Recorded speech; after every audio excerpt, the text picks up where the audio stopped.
Justo para hablar, así que bueno, listo. Ya se quedan con Salva. Después vamos a compartir la picadita y unos sanguchitos, así que después de la charla quédense, así compartimos un ratito más. Bueno, gracias. ¿Cómo están? Gracias por haberse acercado. Mi nombre es Salvador Mucio, yo trabajo en desarrollo técnico en la empresa Advanta. Vivo cercano a la localidad de San Justo, Santa Fe. Y bueno, hoy le vamos a hablar acá con mi compañera Sofi también, que me acompañó. Y bueno, hoy somos varios acá del equipo de Advanta que estamos presentes. Gracias a los chicos de CISPO, que es la segunda jornada, como dice el título, que organizan. La idea es intercambiar sobre un cultivo del cual creemos que nos falta mejorar un montón a nivel de campo. Y bueno, y hoy vamos a hablar de una de las prácticas de manejo que creemos que más tenemos que mejorar para la brecha de rendimiento que tenemos, ¿no?, en el cultivo de sorgo, que es el manejo de la cosecha y el uso de desecantes para mejorar esa práctica de cosecha.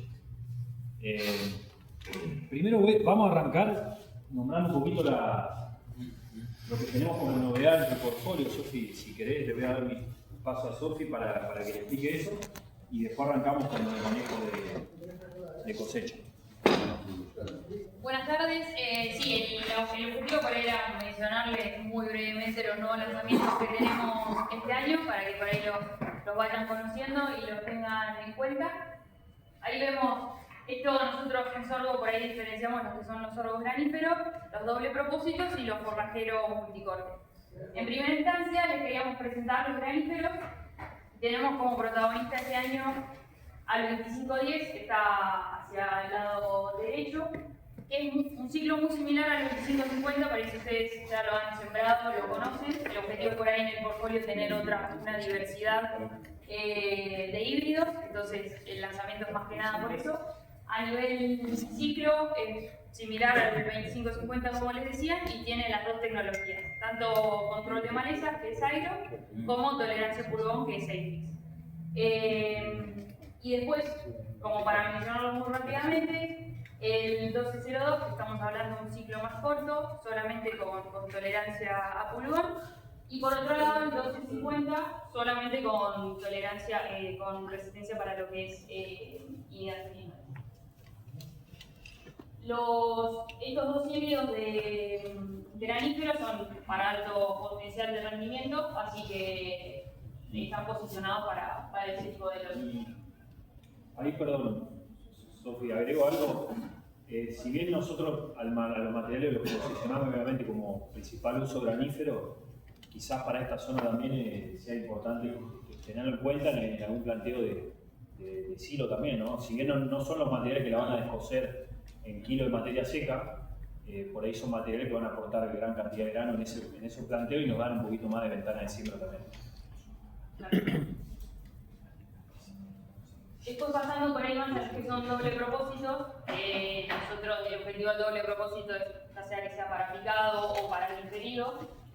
No tenemos un lanzamiento nuevo este año, pero muy brevemente tenemos el híbrido convencional, que es el 422, que no tiene ninguna de las tecnologías que tenemos en Advanta. Y por el otro lado tenemos el 7450, que es un híbrido BMR. Entonces lo que le da la característica BMR es que tenga una mejor digestibilidad.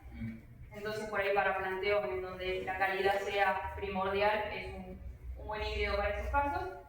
Y el 8450, que también es un híbrido que tiene una muy buena relación tallo-hoja, entonces el volumen de todo lo que es picado es muy bueno. Sí, perfecto. Ahí son, digamos, materiales a los que conocen nuestra genética, que no se van a destacar en altura de planta. Sí, justamente la característica que buscamos es que sea braquítico, ¿no? Que tenga menor distancia entre nudos, o sea, eso mejora la cantidad de hoja en relación al tallo y por ende la calidad que después ponemos dentro de la bolsa, ¿no?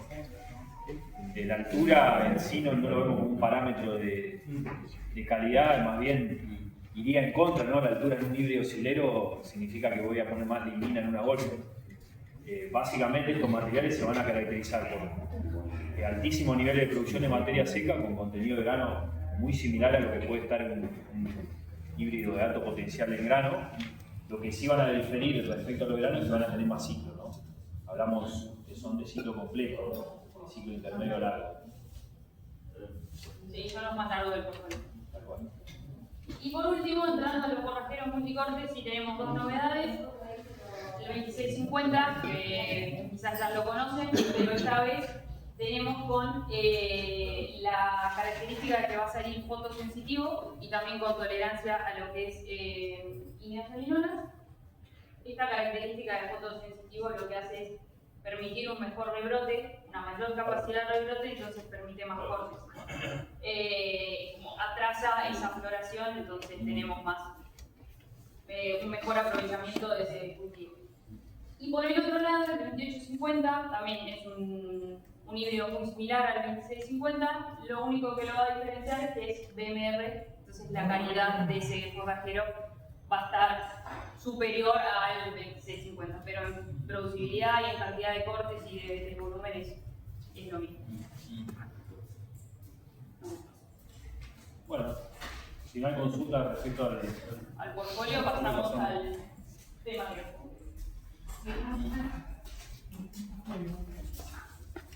Bien. Bueno, la idea de la charla es hacer ida y vuelta también. Yo voy a ir hablando, pero en la medida que tengan que parar o necesiten que explique algo nuevamente, lo hacen sin ningún problema. Creo que ya hemos hecho una primera jornada con buena participación y con buen intercambio, y es la idea de que surja acá, ¿no? Las dudas. ¿Por qué, digamos, incluimos el tema de secante dentro de sorgo, digamos? ¿Alguien sabe por qué? ¿O se le ocurre por qué puede ser una práctica que yo la tomaría en cuenta?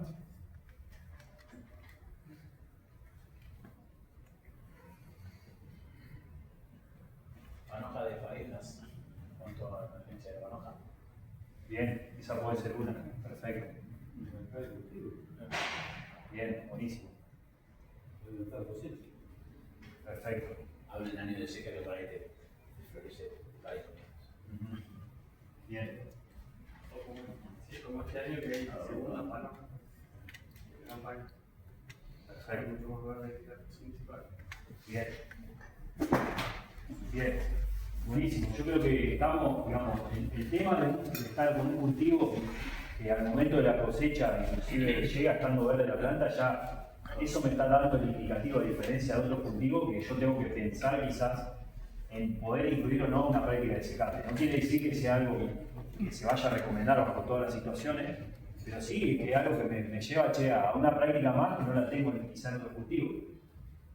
Puede ser una práctica, por ejemplo, también más habitual o que también se puede pensar en girasol, por ejemplo.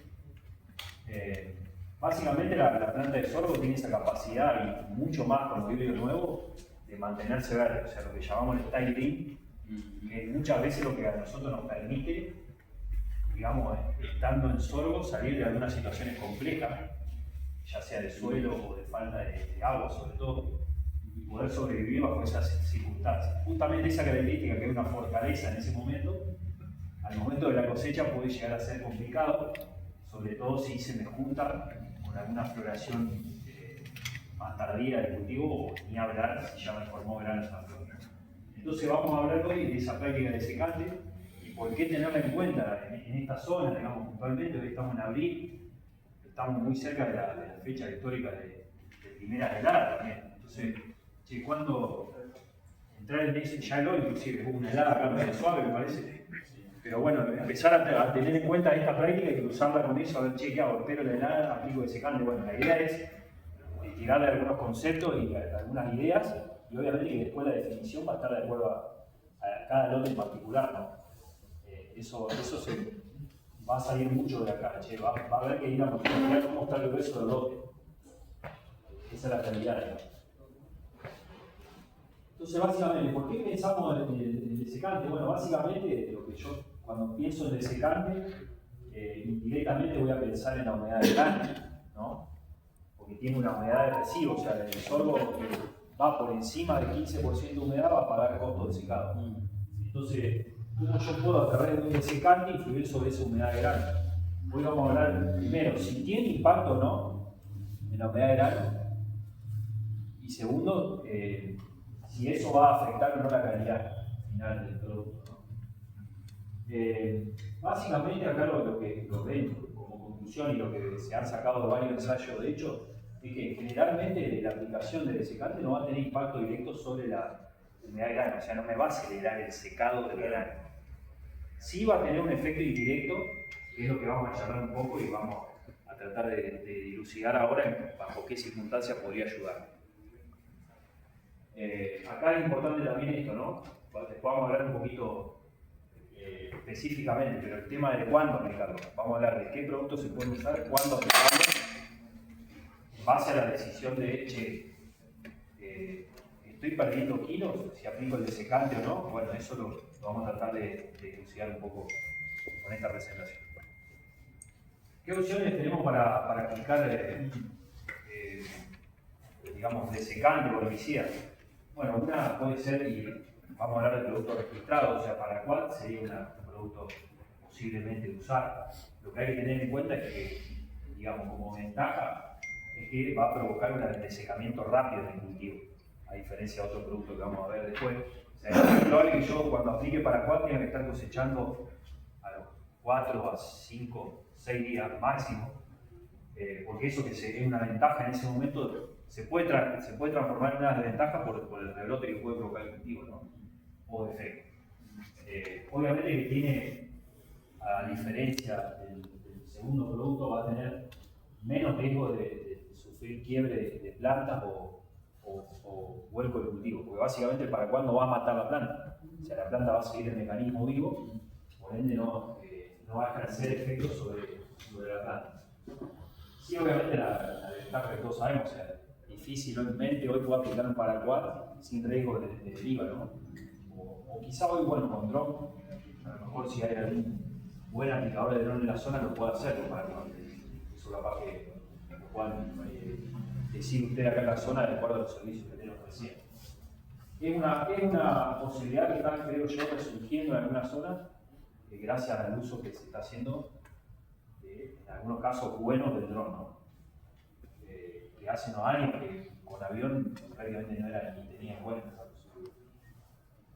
Y bueno, el glifosato básicamente va a tener, ¿qué ventaja tiene respecto a paraquat? Bueno, va a ejercer un efecto sobre la planta, ¿no?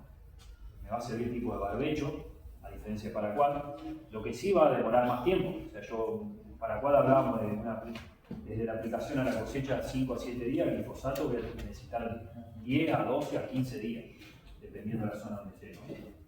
Para que termine de hacer efecto. Y guarda con esto, digamos. Voy a tener que tener en cuenta los pronósticos y la posibilidad de que yo post 15 días de aplicación pueda entrar a cosechar realmente, porque esto es un riesgo. De hecho, el año pasado tuvimos problemas con esta práctica, digamos, hay muchos lotes que se aplicaron, vino lo que está pasando ahora, de muchos días sin poder cosechar, y el cultivo empieza a aflojar la pata, empieza a quebrarse algún tallo, inclusive empieza a pasar también lo que, si el cultivo venía débil, por ejemplo, algún ataque de pulgón o alguna plaga que inició en ese momento, el glifosato va a ayudar a que eso se quiebre más fácilmente.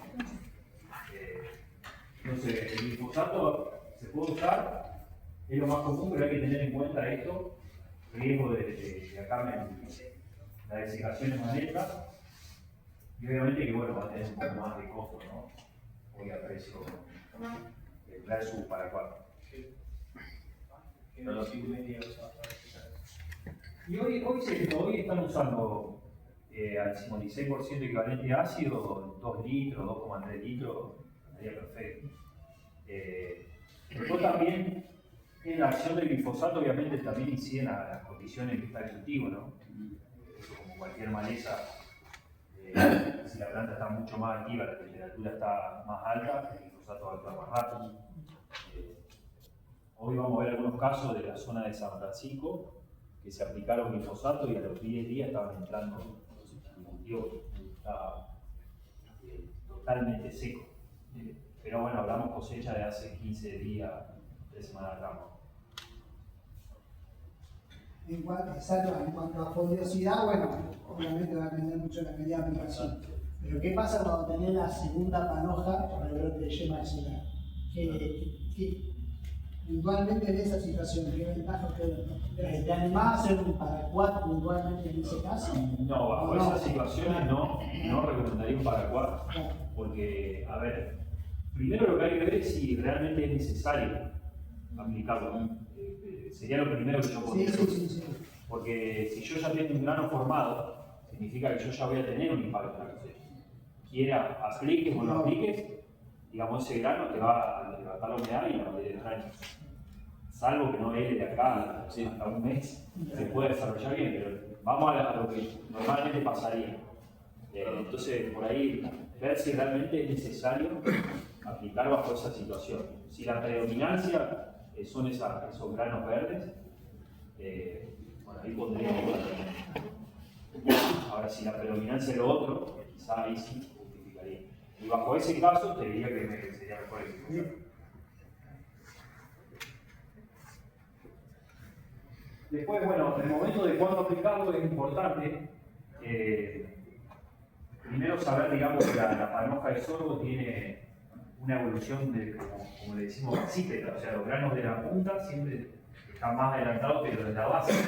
Y después, dentro de cada raquis, digamos, los granos siguen la misma lógica, ¿no? Los granos de adentro van a estar siempre más atrasados.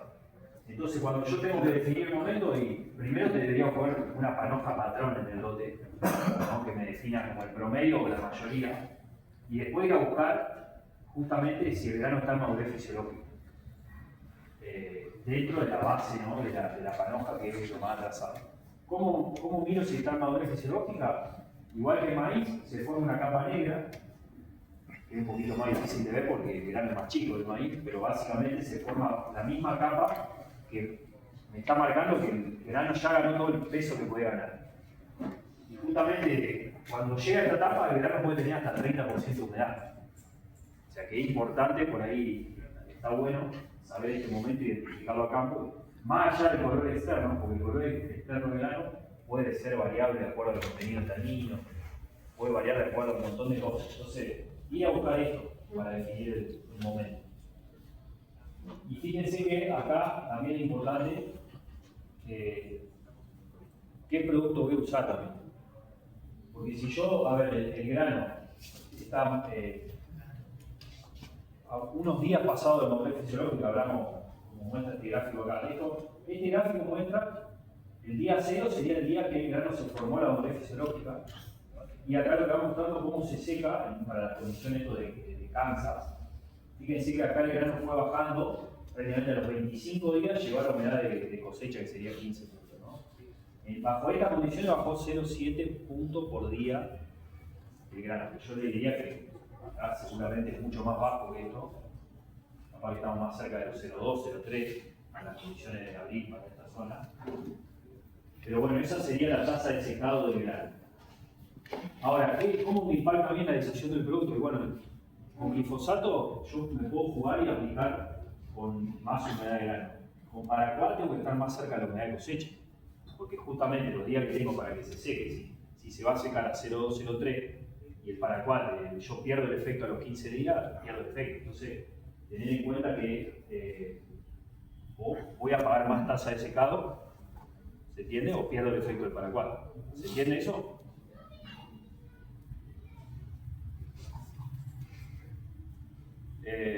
Y bueno, acá dentro de los ensayos que también salen de esas mismas conclusiones, ¿qué se vio? Que justamente lo que les comentaba antes, si nosotros ponemos un lote aplicado con glifosato y sin aplicar, que vemos la humedad de grano, prácticamente la tasa de secado es igual. Fíjense que no cambia. Ahora, cuando pasamos al grano, sí. Fíjense que acá tenemos prácticamente aplicado con glifosato, hay una diferencia casi de 10 puntos de a los 16 días aplicado el glifosato. Básicamente la biomasa lo que me va a hacer a mí es indirectamente bajar la humedad de grano. Por todo el procesamiento que después tiene la máquina, va a facilitar mucho más la cosecha, el material va a salir indefectiblemente con menos materia extraña y seguramente que menos pérdida de cosecha. O sea, la calidad y la pérdida lo recontrapagan el tratamiento. En eso no hay duda, digamos. Salva, Sí, consulta, cuando vos no lo secás y entras a cosechar, digamos, en el momento óptimo de cosecha, el otro día un productor me preguntaba que en algunos años había tenido mucho problema de, o sea, la humedad del grano estaba en 15, de que se le subía mucho la humedad del grano cuando llegaba a planta. Me estaba hablando de 2 puntos. ¿Puede estar esa diferencia de 2 puntos de humedad? El tronco que va con el camión pasa. Cuando está muy verde, cuando cortan muy abajo, que va mucho tronco, a veces te llevan. pasa Tenemos la algo. cantidad de materia verde que está llevando ahí, Claro. está húmedo.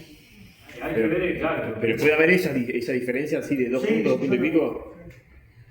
Y hay que La ver pilla sucia, sí. si él estaba tomando el valor de la máquina, es muy probable que sí. Ahora, si él agarraba y No, sacaba- Delver. Me hablaba de Delver y que ¿Cómo? llegaba a planta con 2 puntos más. Ah, de Delver, pero traído dentro de la máquina. De Delver portátil. Sí, porque, a ver, es raro no es raro porque vos en la planta te están muestreando un camión. El calado que vos haces dentro de un camión difiere muchísimo del que vos podés tomar en una sola muestra dentro de una torre de una máquina. Puede haber esa diferencia y muy posiblemente quizá tenga relación con la materia extraña, pero también puede ser con el lote agarra un manchón más verde, que lo metió dentro del camión y eso te levantó la humedad. Después lo otro que también es importante el sorgo, el momento del día. Es muy probable que vos a lo mejor los camiones que sacás al principio y van a tener 1 o 2 puntos más que lo que sacaste a la tarde. Porque el grano está tan expuesto a las condiciones de humedad que justamente esa variación es normal encontrar, que viene en muchos casos.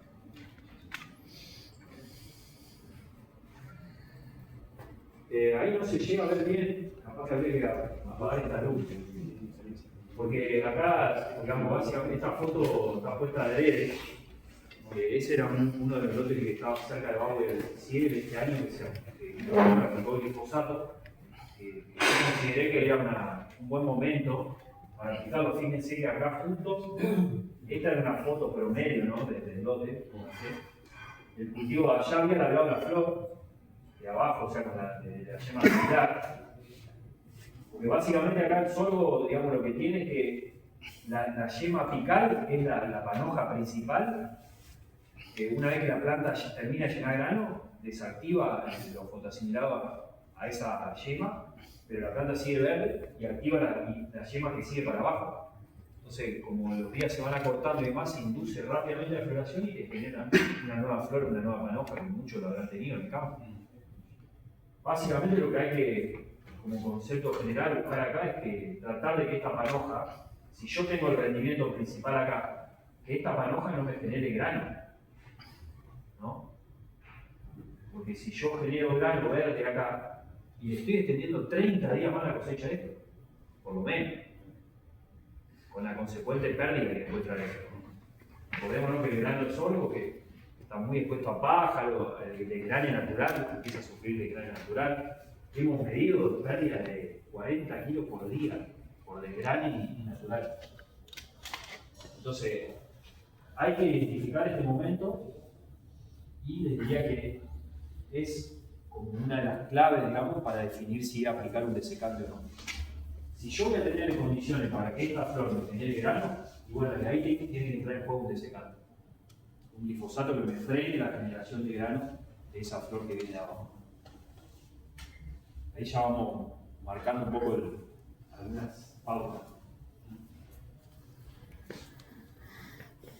Como conclusiones de desecante, bueno, básicamente lo que yo voy a lograr es lo que hablábamos recién. Una cosecha más limpia, sin dudas, con una planta seca que es mucho más fácil procesarla, la cosecha va a terminar siendo más limpia, aplicándolo un desecante que sin aplicarlo. El grano va a terminar, digamos, sufriendo menos todo el procesamiento verde que puede tener si no lo aplico, entonces por ende va a tener indirectamente a tener menos humedad. Y básicamente me va a ayudar a mantener los rendimientos en el campo. No diría que no va a aumentar, pero sí mantener lo que hoy tengo en el campo. Y cuidarlo sobre todo. Después vamos a hablar un poco de un laburito que hicimos el año pasado de pérdida de cosecha, y realmente que hicimos el año pasado para que se lo lleven, que era tremenda la pérdida que tenemos en el campo por no prestar atención al final del ciclo en la cosecha de sorgo. Y acá, bueno, acá tienen el QR si lo quieren escanear. Eso lo va a llevar directamente a unas recomendaciones que tenemos en este sitio, que es Fortia, un sitio de Advanta. Mucho más explayado esto, detallado del uso de secante y con ensayo y demás. Salva, Sí. ahora para esta zona, en este momento, para un sorgo más tardío, me parece que hay que ir más por ahí, por el glifosato que por el paraquat. No hay temperatura, no hay sol. Y después el glifo tenés costo. Es más barato ese glifosato que ese paraquat. Digo, como opinión, no sé si coincidí. Yo he aplicado la semana pasada para soja, por ejemplo, el Paraguay, se te atrasa, se te va, porque no es, como vos decías, no es lo de marzo, una cosecha del 20 de marzo, que la temperatura es otra, tenés muchos días, tenés muchas horas de luz. Sí, yo creo que ahí lo que habría que hacer, obviamente, me parece un monitoreo de la humedad. Y eso me va a marcar. Si me está bajando 0 o muy poco la humedad de grano, te diría que sí hay que ir con glifosato. Porque es muy probable que la práctica, salvo que venga 15 días de sol radiante y que se me seque a una tasa buena de Sí, secado. también es un tema que pasó el año pasado, Salva, que empezamos a hacer glifosato y después se juntó con la soja del sorgo y también no pasa ese sorgo y después se retrasa y eso pasa. Lo que tiene el Paraguay, que a mí no me gusta tanto, pero vos sabés que si tenés la máquina disponible y te da 5 días, lo hace. Sí. El glifo es una apuesta a largo plazo que después nadie quiere cambiar ese sorgo. Sí, yo el año pasado me llevé una foto tremenda de eso que vos comentás. Está bien, fue un año que históricamente lo pusimos ahí porque creo que el día efectivo de cosecha fue uno de los años que menos días tuvo en la historia, digamos. Entonces provocó una tasa en la soja que después por coletazo le termina dando al sol. Pero sí. Ahora, hay muchos lotes que también que se entrar sorgo, sobre todo los más tempranos, vos tenés a ojo, ¿no es cierto? La mitad de la producción en esa segunda panoja. Entonces, el punto de equilibrio para vos sabés que, o sea, es helado o secarlo. No encontrar el punto de equilibrio que tenés panojas, digamos, de color tanino, marrones y blancas. Pero tienen mucho grano. Sí, este año fue impresionante, hay muchos lotes con panoja de rebrote que dependiendo por ahí la genética y por qué se generó eso, termina generando muchos lotes. Agrego para mí, de la mano de lo que decía Gustavo, que justo este año acá tuvimos un estrés ahí entre diciembre y enero, que el sorgo sufrió con la primera panoja, y después cuando llovió posteriormente, la panoja salió en nada. Y sobre todo en fecha temprana. Sí. Cuando vos ya tirás en noviembre, ya se va un poco más. Claro, pero en las tempranas, en un lote obrero, lleva una cubeta. Y después sacó otro. Claro, sí. Sí, Yo tengo este año un ensayo en Victoria, de Río, que están todas las microparcelas que con eso, y cosechamos la principal ahora, y vamos a cosechar la tardía a ver qué rinde aporta. Para tener un dato de contrastante de híbrido en un mismo sitio, decir cuánto rinde nos está aportando eso, porque muchas veces nos habla la papa. De hecho, digamos, si nos vamos más al norte, zona Sunchal y demás, lote complejo, hay años que termina siendo esa la cosecha, ¿no? Y ahí te incide también la densidad, Salva, por ejemplo, si yo me voy a baja densidad, tengo más, ¿puedo llegar a tener más una segunda panoja o no? Porque Mirá, algunos no lo han comentado eso, así que me voy a muchas plantas, anulo un poco la segunda Yo panoja. creo que no, porque se estresa más. Entonces activa más eso de donde está. Sí. Bueno, y Hace algunos mal, dicen que no, que con densidad compensas. No, te diría que hasta al revés, porque digamos, vos tener menos densidad significa que tenés más macollo.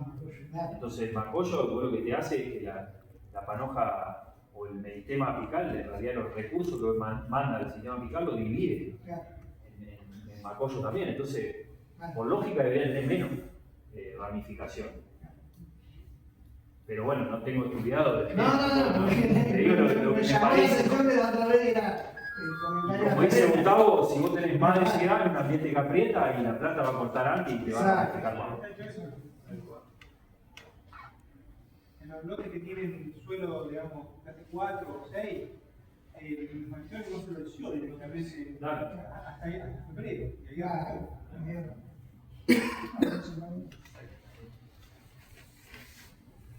Salva, Sí. ¿hay alguna fecha con licuar? O por ahí justo alguien dijo, creo que Germán dijo que secaron soja, es un producto que por ahí se ofrece como alternativa para el paracual. Pero dije operativamente, Pero se consigue, ¿no? ¿Sí? No, la verdad que no tengo. Pero Sé que. el precio no te conviene. Claro, no, no parece. es doble.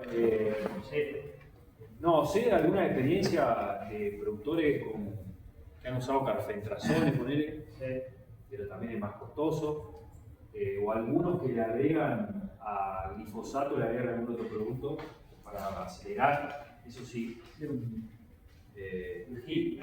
Claro, un sulfenacil, ponerle al glifo para acelerar el efecto, pero no bajo las condiciones. Hoy no lo tendría en cuenta bajo las condiciones como decía el señor acá. Digamos, yo creo que no necesito acelerar.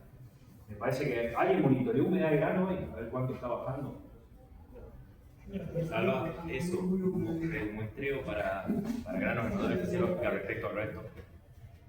El muestreo, ¿cómo Claro, hacerlo? ¿cómo hacerlo? ¿Con cuántas? Y básicamente, a ver, va a depender del. Acuérdense que primero, ¿qué humedímetro voy a usar? Porque los humedímetros de campo de más te miden hasta 21. Entonces, en una planta lo puedo medir hasta 28, 30.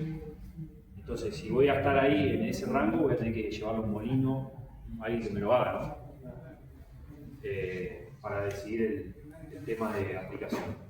Pero ahí básicamente habría más que la cantidad, es qué panoja yo busco dentro del lote que me define cómo está la mayoría. Ahí está la clave, porque capaz que con 5 o 6 panojas bien desarrollado, ya tenés un muestreo. El tema es sacar muestra representativa de eso, que por ahí que quizá es lo más complejo. Ayuda mucho tener alguna imagen de arriba, ¿no? Con algún dron, algo de eso, te ayuda un montón a saber cómo está la mayoría. De hecho, vamos a ver alguna foto ahora. Pero bueno, esto es por ahí una situación que se dio bajo ciertas condiciones. Esto está cerca de lo que dice Gustavo. Yo tengo la mitad verde, la mitad acá rojo.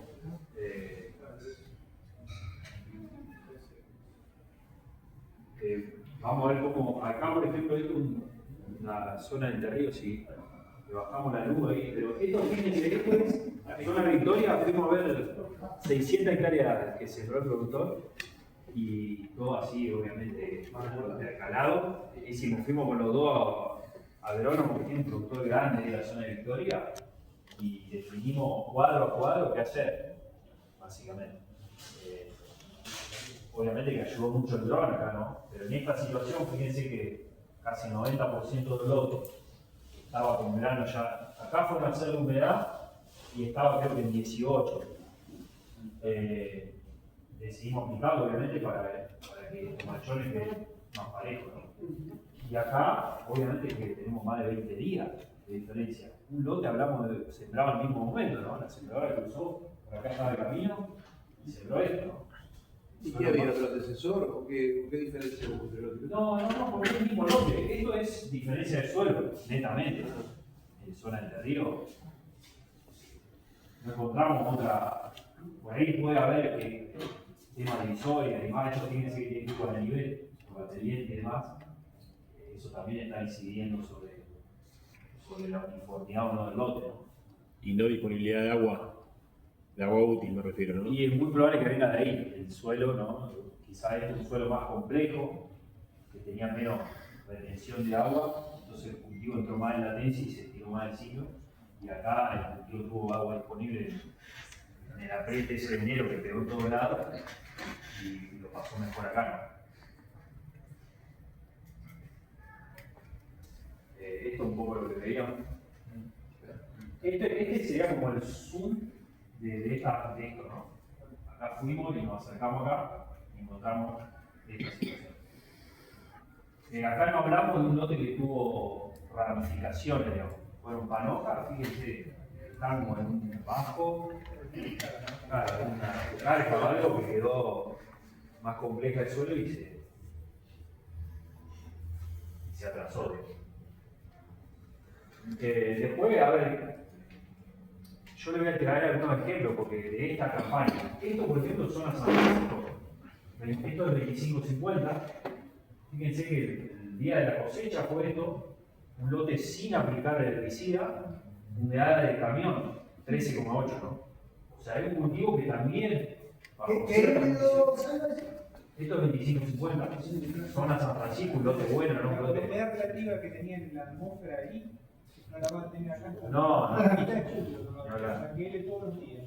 Ni hablar. Que entra el frío, estabilizado. Estamos hablando, claro, tal cual lo que dice Gustavo, 3-4 de la tarde, con baja humedad, buena temperatura. Sí, el lote tremendamente uniforme, prácticamente sin macollo, ¿no? Y buen despeje de panoja. Buen despeje. El resto de la planta. No podés llegar a tener un año bueno como el año pasado, el 15 de marzo. Claro. Tengo una pregunta, todo eso verde cuando pasa por la máquina, ¿después no tenés quilombo? Porque eso te debe largar agua a morir. Bueno, en este Por más que tenga caso... despeje y todo, toda esa caña larga el jugo. Entonces Yo yo creo creo que- que larga, después en el camión no te lo representa más humedad, porque el milímetro por ahí no te lo mide, porque cuando llegó a puerto tenés un... No, esta humedad fue la que tomaron en la planta, digamos, que la llevó. Sí, básicamente a mí me parece que una de las claves está en la regulación de la máquina, sin duda. Y altura de corte, ¿no? Acá, sí, capaz que van 10 centímetros más abajo y está metiendo todo el lote de la verdad. No logro ver un trato.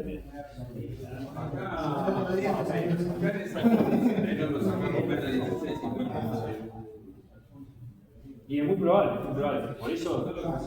Pero bueno, de todos modos, si eso lo esperas que se siga natural, como va a llegar dentro de un mes y pico, tampoco lo vas a comer en el más corto, más húmedo. Entonces, en esa situación te conviene trillarlo así, ¿no? 13,80, eso no lo saqué.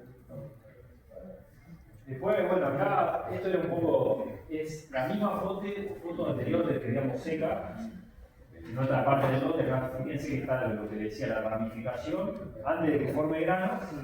Bueno, acá sería, en este lote, si definimos en base a esta planta, sería como, che, el momento para meter el herbicida, ¿no?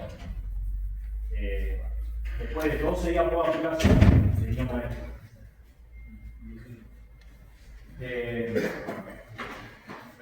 ¿Qué puedo? A ver, esto que veíamos que es una respuesta, digamos, del cultivo al ambiente, en este caso, creo que era un sorgo susceptible a pulgón, por ejemplo, vino un ataque tremendo de pulgón en periodo crítico del cultivo, o sea, formando grano, hizo la planta, cortó directamente llenado de grano.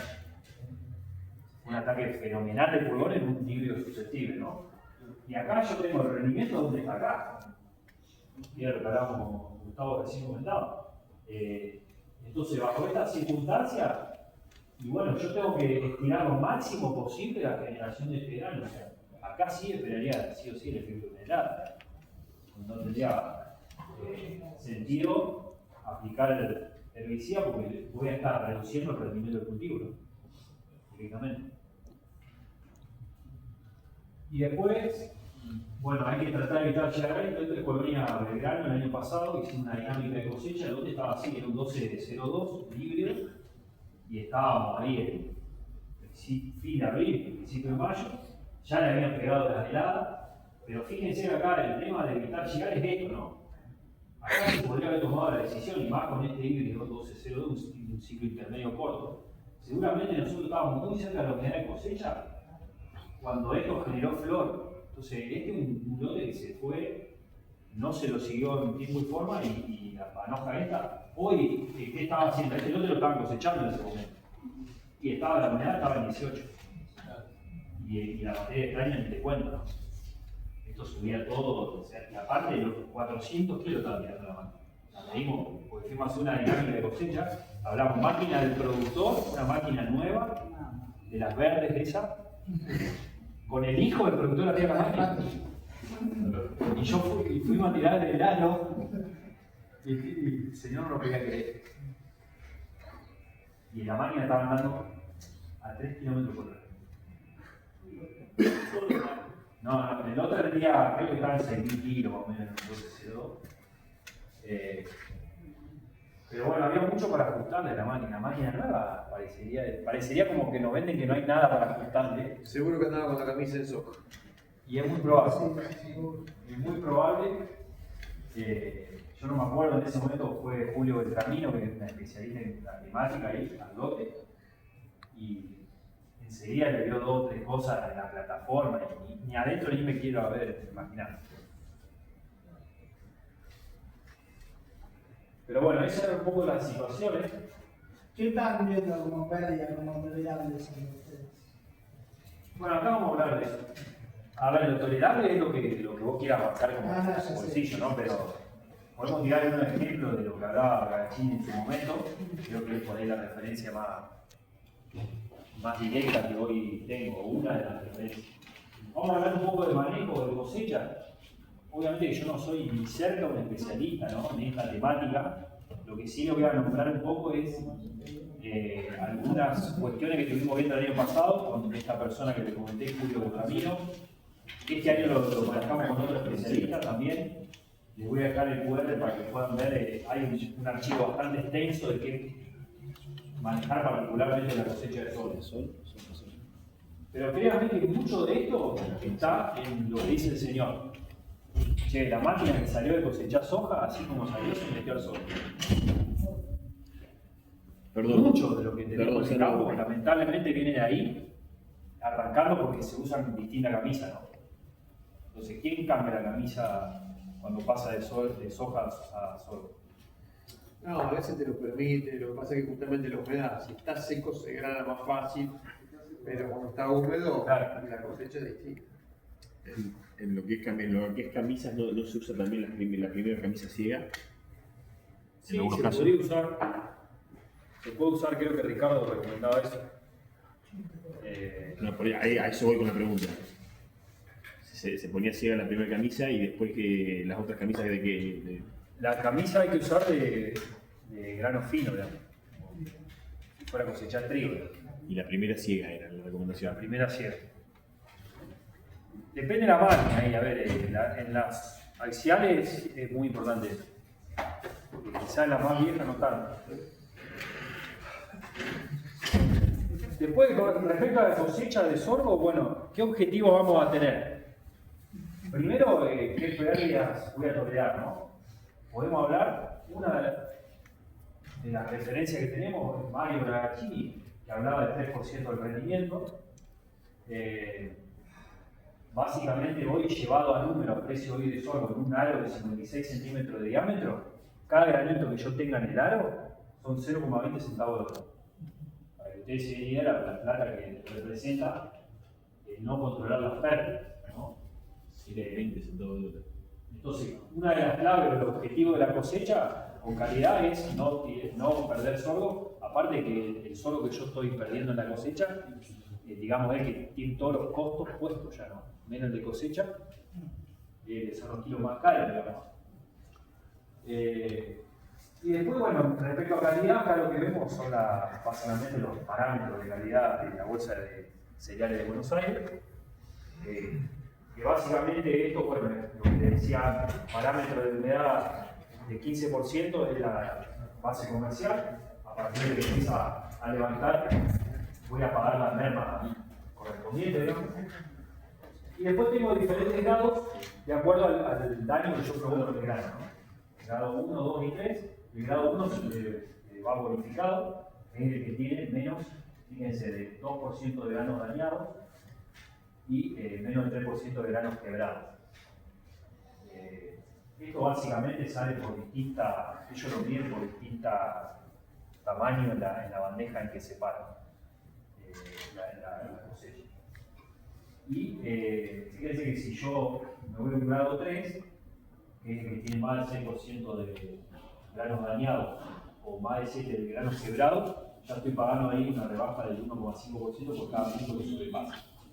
Entonces es importante, digamos, y sobre todo cuando cosecho con menos de 15% de humedad que tiende a romperse más grano, tener en cuenta como factor de calidad en la máquina es, muchas veces viene de malas regulaciones de máquina, ¿no?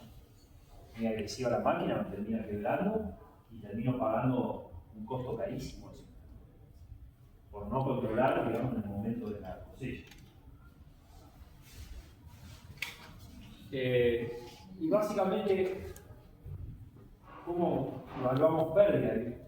Bueno, yo tomé acá una metodología que es la que proponía Mario Ragazzini, pero básicamente, y en donde yo tendría tolerancia cero, son las pérdidas que tengo antes de la cosecha. Creo que hay que elaborar mucho ese tema en sorgo, porque es muy importante, o sea, al menos lo que vengo viendo hasta ahora, es muy importante controlar ese aspecto, ¿no? ¿Y cómo pueden producirse las pérdidas de pre-cosecha? Bueno, por panojas que la máquina no puede captar, porque uno en estas fotos se ve, son panojas que quedan por debajo de la altura de corte de la máquina, o inclusive algunas panojas que fíjense como esta que directamente en el piso, ¿no? Esta foto fue el año pasado, un lote cerca de Cardone, también así, aplicado con glifosato, 30 días post aplicación. La habían cosechado a la cabecera, no sé por qué no estaban cosechando el lote, pero teníamos 800 kilos en el piso de pre-cosecha, entre panojas y lo otro es grano. El grano del sorgo naturalmente se va a empezar a caer. Inclusive ustedes lo pueden tantear, digamos, a medida que la panoja entre en madurez fisiológica, si le pegan van a notar que se le cae el sorgo los granos. Bueno, esos son granos que se están perdiendo naturalmente por desgrano. O también puede tener lo que pasó acá en este caso, que había una presión de pájaro tremenda. Fíjense que me comió la mitad de la panoja, ¿no? En realidad el pájaro acá no es que lo coma, es mucho más el daño que provoca que lo que come, porque como tiene altos taninos, prácticamente al pájaro es como astringente y no lo deja comer. Pero te corta el raqui, cae el pedazo de raqui, caen los granos, es impresionante. Y es un atractivo tremendo para el pájaro, ¿no? El color rojo ahí arriba, totalmente expuesto. Entonces, básicamente la pérdida de pre-cosecha, ¿cómo la voy a medir? Y bueno, antes del paso de la máquina voy a tener que medir la superficie conocida, ir a contar esas panojas que no va a poder captar la máquina, o en el caso de los granos, se puede medir con alguna cinta, también la cantidad de granos. Y después yo lo ponía en una jeringa, puede ser graduada, 10 centímetros cúbicos a los 10 centímetros cúbicos, esa es como la tolerancia de pérdida. También se puede usar el carrito de Propeco, no sé si se consigue de año, pero yo lo he agarrado con una jeringa nomás. Y más o menos 10 centímetros cúbicos significa la tolerancia del 3% de pérdida. Yo he medido así, por día, digamos, he ido consecutivamente, un día medir, al siguiente día en un lote con presión de pájaro, 40 kilos por día de pérdida. En un lote estamos hablando con alta presión de pájaro, creo que fue en este. 40 kilos de pérdida por día por el desgrane que provoca el pájaro. Y bueno, y después, si hablamos en lo que es pérdida de cosecha, bueno, acá tiramos algunos valores. Lo relacionamos a rinde de cultivo. Si tenemos un rinde aproximado de 4.000 kilos, yo podría tolerar hasta 120. Siempre en lo que es sorgo, las pérdidas de plataforma deberían estar cerca del 2% de la pérdida. Es un poquito más alta que lo que es maíz, porque la plataforma en sorgo es un poquito más compleja, digamos, requiere algunas regulaciones extra, o inclusive algunas adaptaciones que vamos a proponer para evitar la pérdida en plataforma. Y después lo que es cola, tranquilamente lo puedo manejar al 1%. Igual, fíjense que si el otro va a venir 7.000 kilos, la tolerancia de 200 kilos, para algunos puede ser alta también, y se puede mejorar. Depende mucho de los costos que maneje cada uno y la superficie que tenga para cosechar también, ¿no?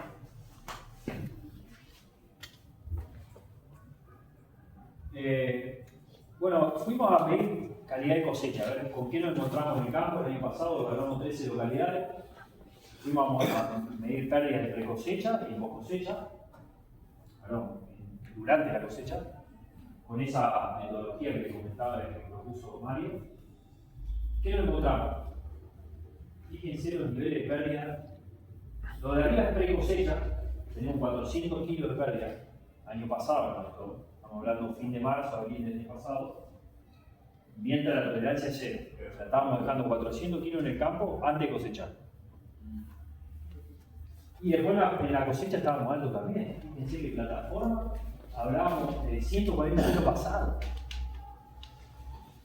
Y pérdida de cosecha, bueno, después la estábamos un poco mejor. Es lo que menos problemas por ahí nos encontramos.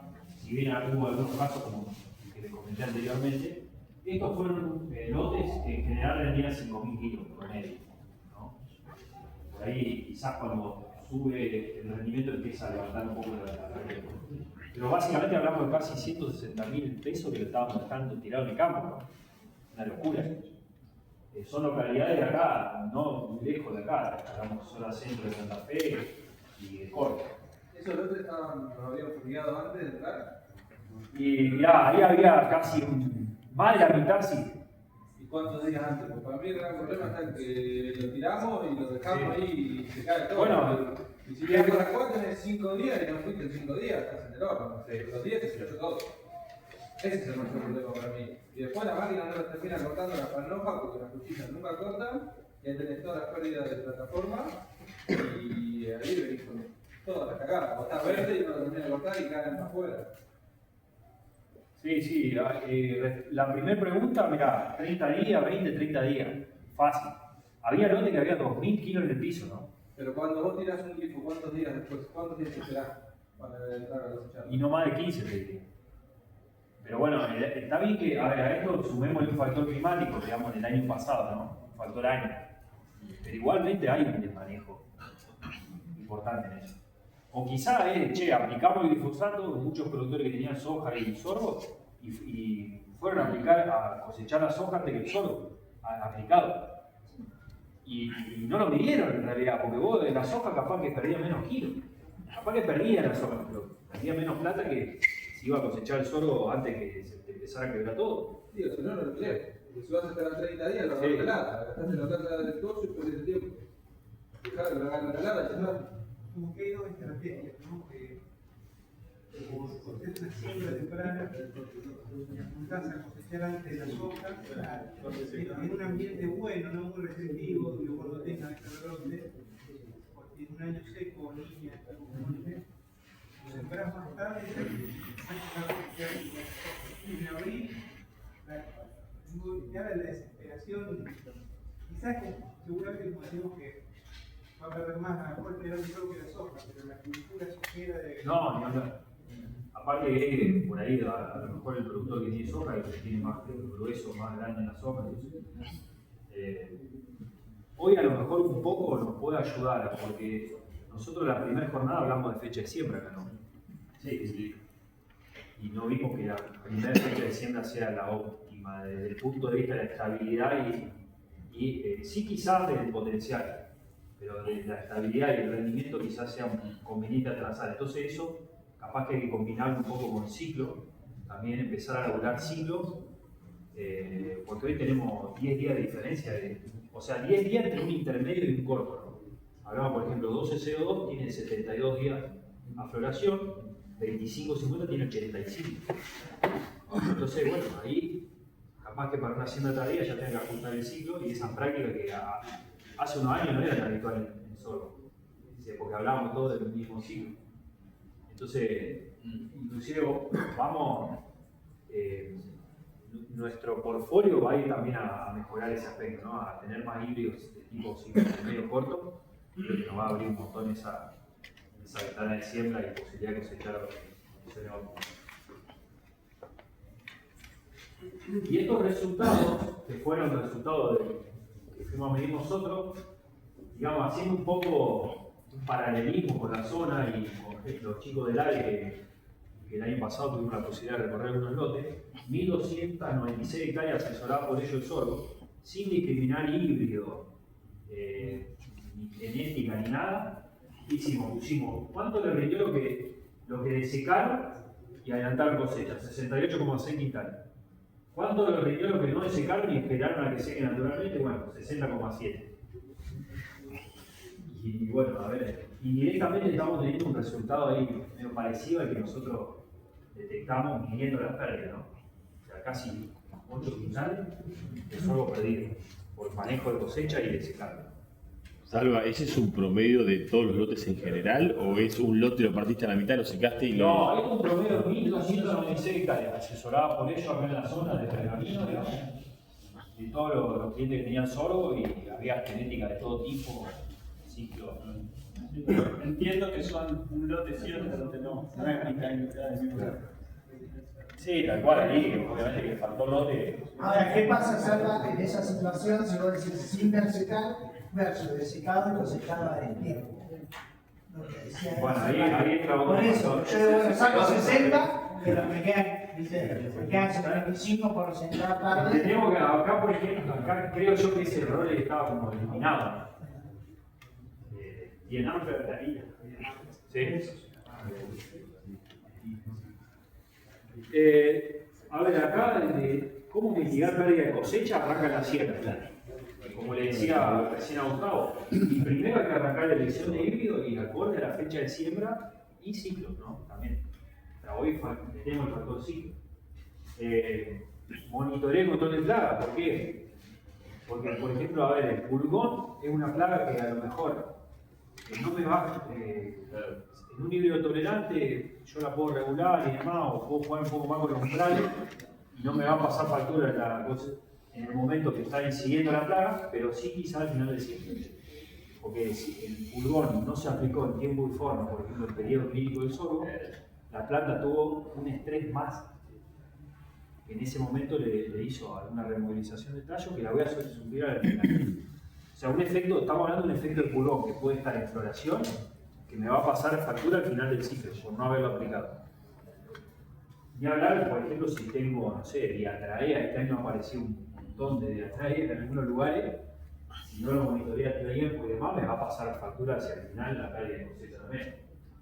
El uso de secantes, que estuvimos hablando bastante recién, y lo último es la regulación de la máquina, lo que tenemos hoy posibilidad de incidir, digamos, además del desecante. Y en la máquina, yo, a ver, les voy a hacer foco en algunas cuestiones básicas de las que estuvieron comentando, lo que decían los profesionales en el tema. No soy ni cerca un profesional, he visto algunas cosechas de sorgo nada más y he tomado cosas de ello. Pero clave, el tema plataforma en sorgo, no solo por la regulación o las cuestiones particulares del cultivo, sino también por el manejo, por ejemplo, de la altura de corte, tiene mucha más incidencia que en otros cultivos. Si yo bajo o no el corte, y de cuán parejo está el lote, si voy a tener mucho marcollo abajo y voy a tener que bajar sí o sí la plataforma, bueno, eso ya me va a modificar muchísimo toda la cosecha. Clave esto, lo que decía el señor, o sea, dentro de una de las cuestiones que más error encontramos, la cuchillera, la barra de corte, digamos, tiene que tener dientes de tipo grueso, o sea, que son los mismos que se usan en soja, tiene que estar afilado. El tipo de barra de corte fino es el que provoca por ahí un arrastre y un mal corte, digamos, del cultivo y termina levantando las pérdidas de plataforma.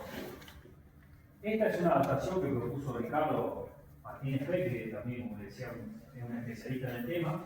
Es un alargue prácticamente de los puntones. Inclusive es medio de fabricación casera eso. Lo estuvimos presentando hace poco en San Francisco. Pero básicamente lo que hace esto es evitarme que esa panoja de marcollo se me caiga para abajo y me levante la pérdida de plataforma.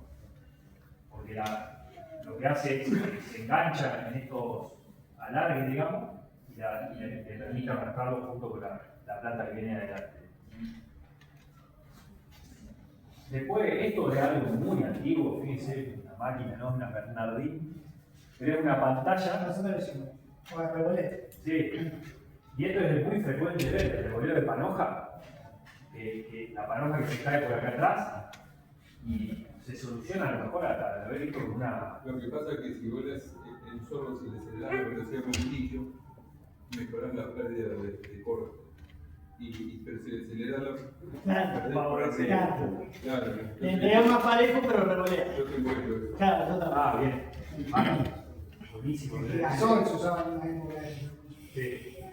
Pero es clave, acá esto me va a ayudar un montón a reducir la cantidad de panoja que cae. Y después, bueno, acá hay un elemento que tiene mucho uso, es un levanta mieses, se llama, y que por ahí se suele usar en algunas zonas para levantar las plantas que están caídas. Eso funciona muy bien.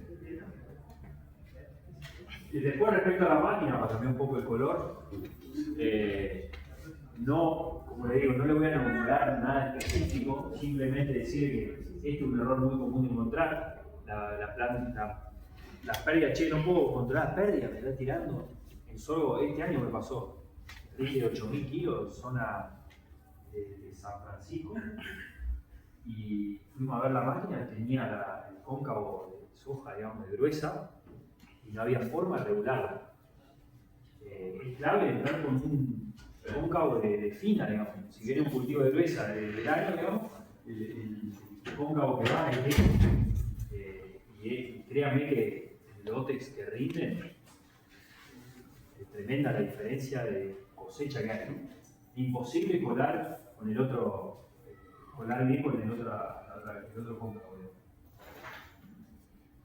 Y acá les dejo, bueno, Ricardo es la persona que estuvo laburando últimamente en recomendaciones específicamente de cosecha de sorgo, es un gran tuitero, lo pueden ubicar ahí. Y si no, con el QR acceden a Fortia. En Fortia armamos un archivo que lo hizo Julio Bertramino también, con recomendaciones específicas de cómo regular la máquina, ya sea velocidad de viento, velocidad de cilindro, un montón de cuestiones más particulares de la cosecha para adaptar la máquina a sorgo. Así que ahí lo pueden escanear y acceder. Y bueno, para no lo saquen, no sé. Bien. Dígame si funciona bien, yo lo probé porque no funcionaba. Sí, funciona. Ahí en ese sitio está bueno porque hay también para el que le gusta forraje o calidad nutricional, hay un montón de información también generada por especialistas en la temática. Y pueden acceder, lo buscan en Google, ponen Fortia y saltan todos. Pero bueno, no sé si hay alguna duda de la cosecha y demás que les pueda ayudar, si no quedamos acá a disposición con Sofi, con los chicos de Prosig, que son nuestra mano. La pregunta mía es, esto se está viendo mucho en los últimos años, el tema de fracción de panoja. Este año, el año de la otra sequía, el año pasado no. Bueno. Pero, ¿por qué está apareciendo tanto ahora? ¿Es una cuestión genética? ¿Es una cuestión ambiental? ¿Por qué aparece tanta esta ramificación ahí? Porque yo solo hace 18 años, lo estoy viendo en los últimos años, no lo veía. También sacamos otro tipo de libros. Por eso preguntan. Esto es otro libro que digo, el 422, que tiene. ¿Lo ven ustedes? ¿Lo siembran? Bueno, justamente yo creo que ahí hay.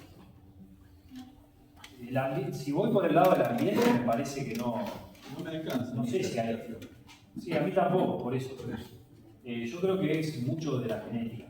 Y la genética, digamos, ¿qué cambió respecto a, por ejemplo, un 422? Y bueno, un 422 es un híbrido que, por empezar, es un ciclo intermedio largo. O sea, tiene 110 días de floración. O sea que si yo siembro en octubre un 422, un 2550, un 1202, cualquier estrés que le pegue en enero, le va a pegar a los otros híbridos de floración y a este no. Muy posiblemente no. O sea, ¿y qué pasa si le pega a cualquier sorgo el estrés previo a floración y entra en latencia? En cambio, cuando el sorgo ya floreció, no tiene más posibilidad de entrar en latencia. Entonces, lo que hace ahí es corta lo que veíamos, empieza a generar las panojas axilares. Entonces, muy probablemente la respuesta venga de ese lado. Que la genética cambió, hoy hay ciclos cortos, hay ciclos intermedios. Inclusive los sorgos también, digamos, como tienen menos ciclos, van a tener menos latencia, menos capacidad de latencia. Un 422 capaz que yo le diría hasta 45 días de latencia. ¿Cómo? A ver, medido no, porque en realidad la latencia es muy difícil de medir, pero ¿cómo indirectamente podemos saber la latencia? Por los días de floración. Yo he visto un 422 en condiciones óptimas florecer a los 110 días y bajo condiciones de sequía el año pasado en Galvez florecer a los 160.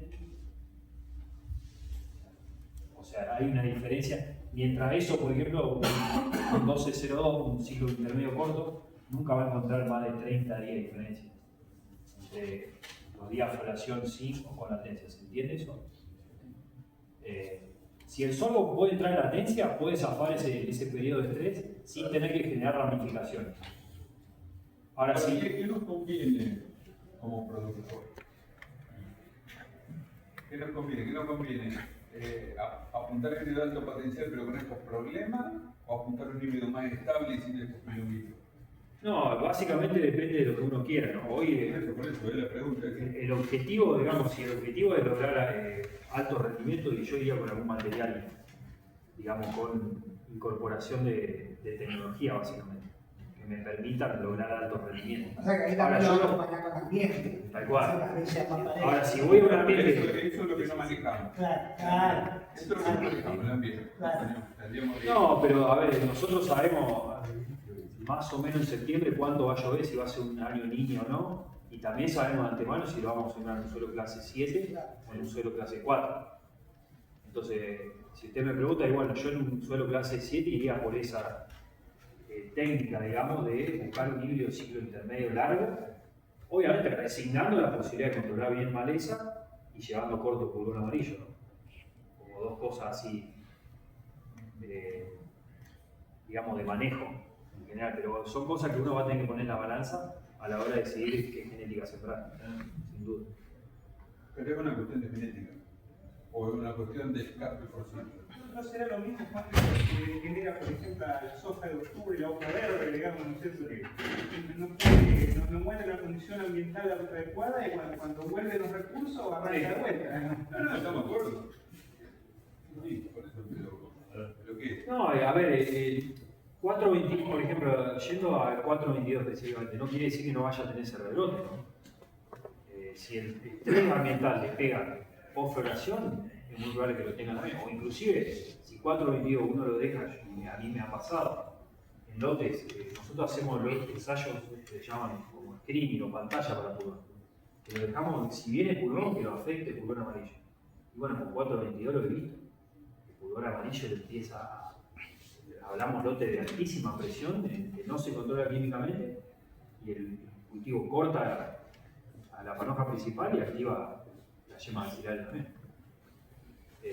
O sea, la cuestión genética estuvo siempre asociada a sorgo, después hay que entrar a cruzar ciclo también y capacidad de latencia de cada material.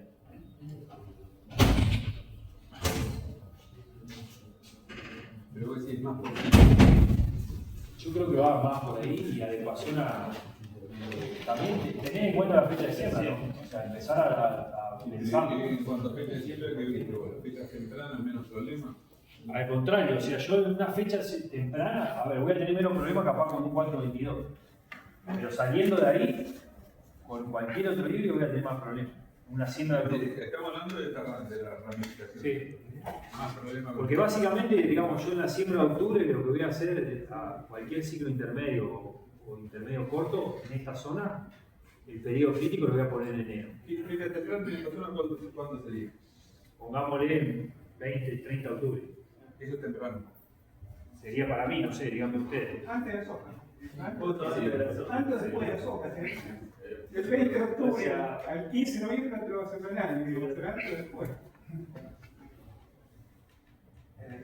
Eso fue un poco el debate que tuvimos la jornada anterior. Yo pensé que vos cuando hablabas de fecha temprana hablabas de antes. Y nosotros sembramos un poco antes, generar ambiente. Se generaba la temperatura para el sorgo antes. La temperatura de crecimiento. Yo este año he visto lotes movidos, pero zonas San Justo, sembrado a fin de agosto. Ahí, pero se hizo todo antes de enero. Estamos hablando que el lote que se cosecharon tiene cuero, 7.000 kilos, 8.000 kilos, pero muy jugado. Yo sembré en esa fecha que vos decís, de unos quilombos infernales. Si alguien conoce o anduvo yendo a filmar la ruta que sale a Bombal, ahí había un lote de sorgo, pero una maravilla. El mejor sorgo de la República Argentina. Camanolo, ¿te entera vos? Sí, obviamente. Me lo cosecharon. Entre 85 y 90 quintales. La planta totalmente verde, lo cosecharon hace más de 10 días. Toda panoja parejita, una excepción así, la panoja, no, para lo que vendió. Bueno, y era un 25.50.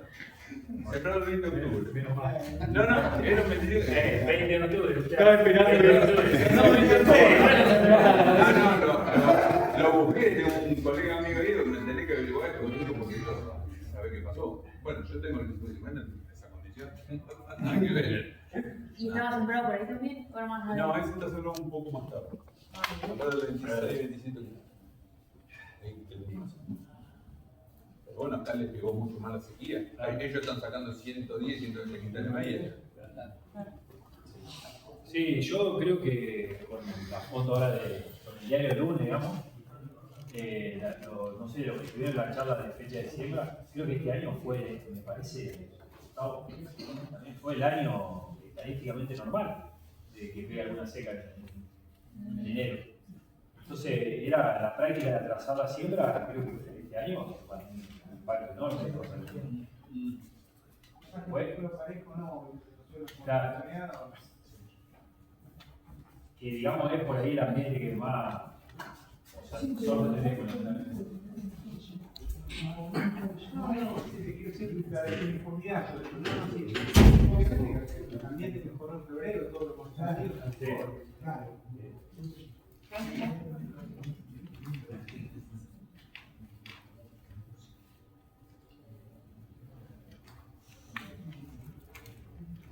Pero bueno, estimados, la verdad que le agradezco que se hayan llegado. Quedamos acá a disposición si no hay más dudas. Ese tema de estabilidad de caña, tolerancia regional y todo eso.